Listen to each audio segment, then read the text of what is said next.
Good morning. स्वागत है आप सभी का एग्जाम की बात यूट्यूब चैनल पर।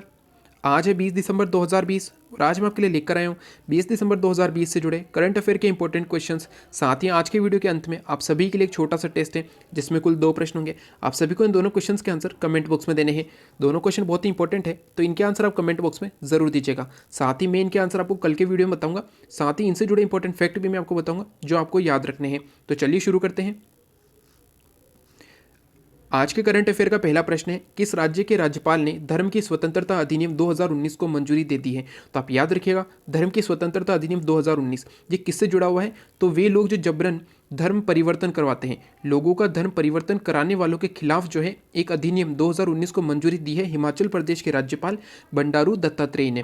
ठीक है दोस्तों, तो जो लोग धर्म परिवर्तन करवाते हैं उन्हें 7 साल की जेल का प्रावधान किया गया है इस अधिनियम में। तो आप याद रखिएगा, हिमाचल प्रदेश के राज्यपाल है बंडारू दत्तात्रेय और हाल ही में इन्होंने ही धर्म की स्वतंत्रता अधिनियम 2019 को मंजूरी दे दी है। वही अगर बात करें हिमाचल प्रदेश राज्य से जुड़े इंपॉर्टेंट फैक्ट की, इसकी राजधानी कौन है? इसकी राजधानी है शिमला।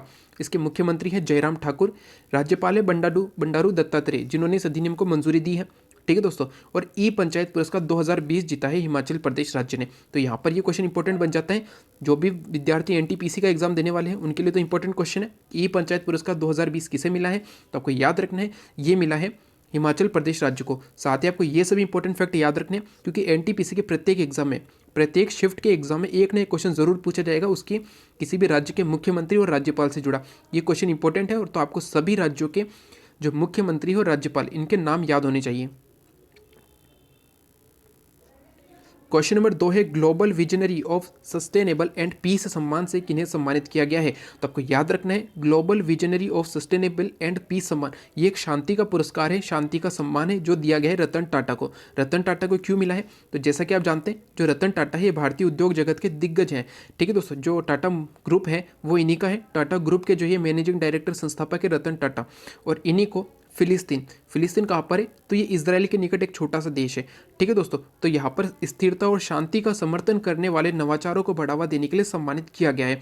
यानी कि जो फिलिस्तीन है इसमें शांति जो है स्थापित करने के लिए कुछ नए उद्देश्य रखे गए हैं और इन्हीं को बढ़ावा दिया है रतन टाटा ने। तो इसीलिए इन्हें जो है global visionary of sustainable and peace सम्मान से सम्मानित किया गया है। क्वेश्चन इंपॉर्टेंट आने वाले एग्जाम के लिए, और आपको याद रखना है कि global visionary of sustainable and peace सम्मान से सम्मानित किया गया है रतन टाटा को। क्वेश्चन नंबर 3 है, ब्लूमबर्ग के मुताबिक कौन विश्व के सबसे अमीर बैंकर बन गए हैं। तो आपको याद रखना है कि हाल ही में भारत के बैंकर उदय कोटक के नाम से आपको याद आ रहा होगा, कोटक महिंद्रा बैंक। तो जो कोटक महिंद्रा बैंक है भारत का, इसी के एमडी है, मैनेजिंग डायरेक्टर है उदय कोटक, और हाल ही में यही विश्व के सबसे अमीर बैंकर बने हैं। क्वेश्चन इंपॉर्टेंट है आने वाले एग्जाम के लिए, आपको याद रखना है, ये क्वेश्चन जरूर देखा जाएगा। तो आप याद रखिएगा कि कोटक महिंद्रा बैंक के जो एमडी हैं उदय कोटक, ये विश्व के सबसे अमीर बैंकर बन गए हैं। इंपॉर्टेंट है और आपको याद रखना है। क्वेश्चन नंबर 4 है, 19 दिसंबर को किस राज्य का मुक्ति दिवस मनाया गया है।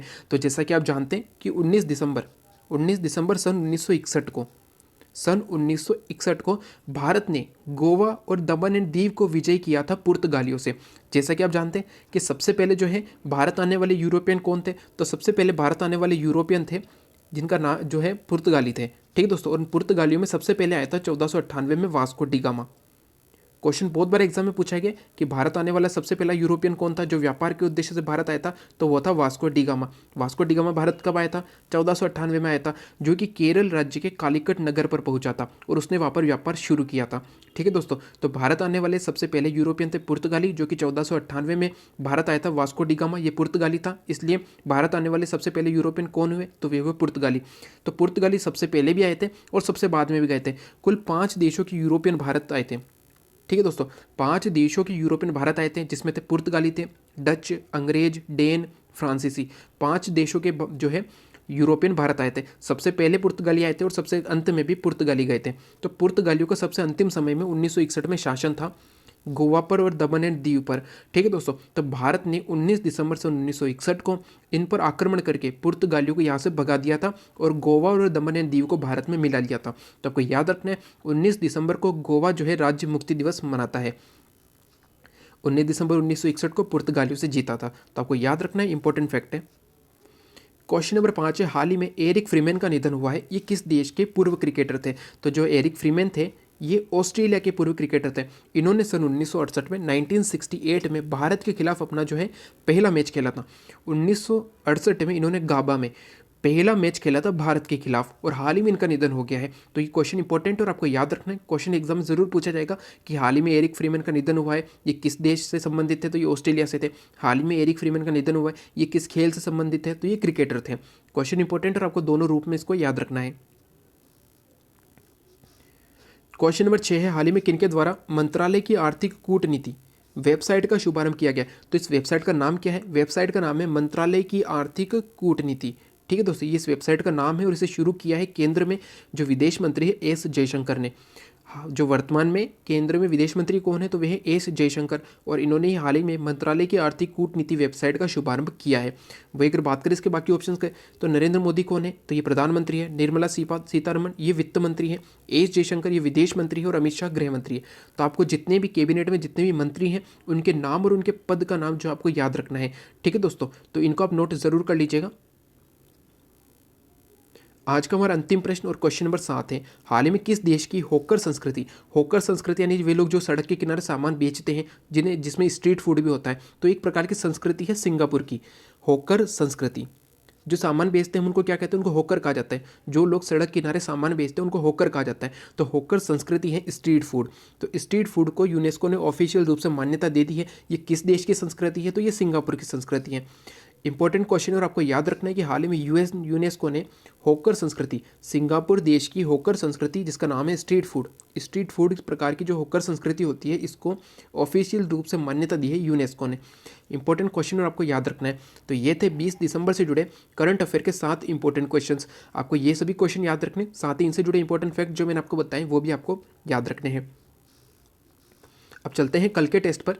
कल के हमारे टेस्ट का पहला प्रश्न था, सहायक संधि पर हस्ताक्षर करने वाली पहली रियासत कौन सी थी। बहुत ही इंपॉर्टेंट क्वेश्चन और बहुत बार एग्जाम में पूछा गया, तो आपको याद रखना है कि जो सहायक संधि पर हस्ताक्षर करने वाली पहली रियासत कौन सी थी, तो वो थी हैदराबाद रियासत। हैदराबाद रियासत तो जो थी इस पर निजाम जो कहलाते थे, इसके राजा होते थे उन्हें निजाम कहा जाता था। जैसे कि जो दिल्ली पर शासन करते थे उन्हें सुल्तान कहा जाता था, तो हैदराबाद रियासत में जो राजा होते थे उन्हें निजाम कहा जाता था। तो सबसे पहले हैदराबाद रियासत ने जो निजाम था उसने संधि की थी। और साथ ही आपको एक और याद रखना है कि जो हैदराबाद रियासत थी इसने भारत में सबसे अंत में शामिल हुई थी। भारत में सबसे अंत में जब भारत का एकीकरण हुआ था तो भारत में सबसे अंत में शामिल होने वाली रियासत कौन सी थी, तो वो हैदराबाद रियासत थी, जिसको कि सरदार वल्लभ भाई पटेल ने ऑपरेशन पोलो करके भारत में शामिल किया था। यहाँ पर उन्होंने सेना भेजी, फिर हैदराबाद रियासत का जो निजाम था वो हार गया। ठीक है दोस्तों, उसने हार मान ली और फिर जाके जो हैदराबाद भारत में शामिल हुआ था। तो ये इसकी कुछ हिस्ट्री है जो आपको पढ़नी चाहिए। तो आपको याद रखना है सहायक संधि पर हस्ताक्षर करने वाली पहली रियासत थी हैदराबाद रियासत। अब इससे जुड़े कुछ इंपॉर्टेंट फैक्ट हम देख लेते हैं। जैसे कि इसकी शुरुआत, सहायक संधि की शुरुआत सबसे पहले किसने की थी, तो सहायक संधि की शुरुआत की थी लॉर्ड वेलेस्ली ने, जो उस समय कंपनी के अधीन गवर्नर जनरल था। तो कंपनी के अधीन गवर्नर जनरल जो था वो लॉर्ड वेलेस्ली था उस समय। कब से कब तक रहा, तो 1798 से लेकर 1805 तक रहा। आपको ये सभी इंपॉर्टेंट फैक्ट भी याद कर लेने हैं और इनको नोट ज़रूर करना है।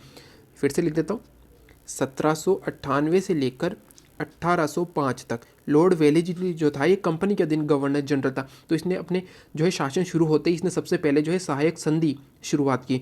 तो 1798 में इसने हैदराबाद को मिलाया 1798 में। इसके बाद 1799 में मैसूर और तंजौर इन दोनों रियासतों को मिलाया। 1799 में मैसूर और तंजौर को मिलाया। 1801 में अवध को मिलाया।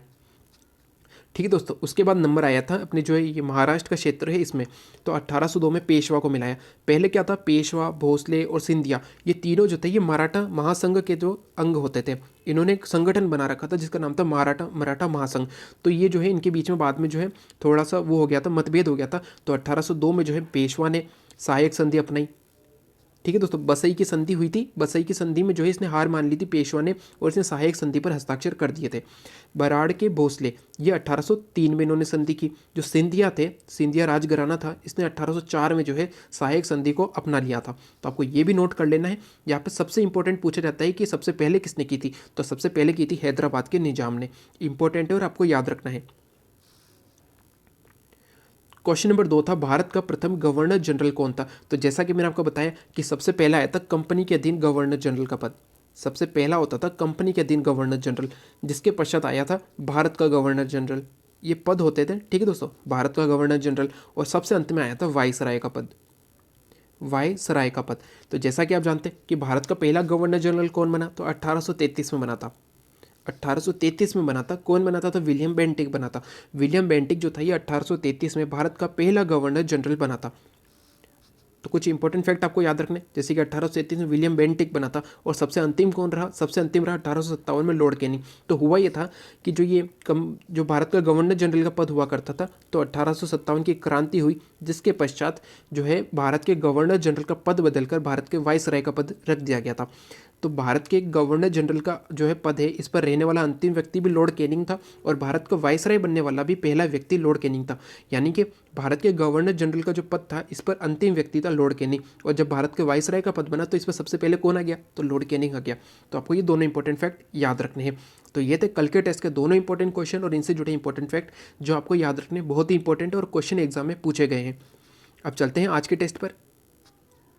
आज के टेस्ट का पहला प्रश्न है, प्रथम गोलमेज सम्मेलन किस वर्ष आयोजित हुआ था?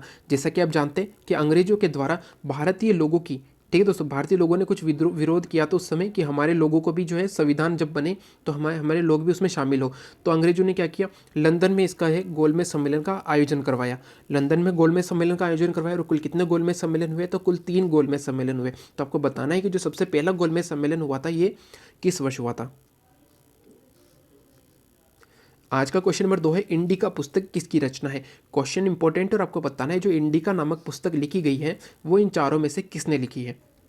तो ये थे 20 दिसंबर 2020 से जुड़े करंट अफेयर के 7 इंपॉर्टेंट क्वेश्चंस, कल के टेस्ट के क्वेश्चन और उनसे जुड़े इंपॉर्टेंट फैक्ट जो मैंने आपको बताए हैं। साथ ही आज के जो दोनों क्वेश्चन हैं इनके आंसर आपको कमेंट बॉक्स में देने हैं। अगर आज का वीडियो अच्छा लगे तो लाइक एंड शेयर जरूर करें। ठीक है दोस्तों, आज का वीडियो अच्छा लगे तो लाइक एंड शेयर जरूर करें। साथ ही वे सभी जो आज चैनल पर नए हैं उन्हें वीडियो अच्छा लगे तो वे सब्सक्राइब करें।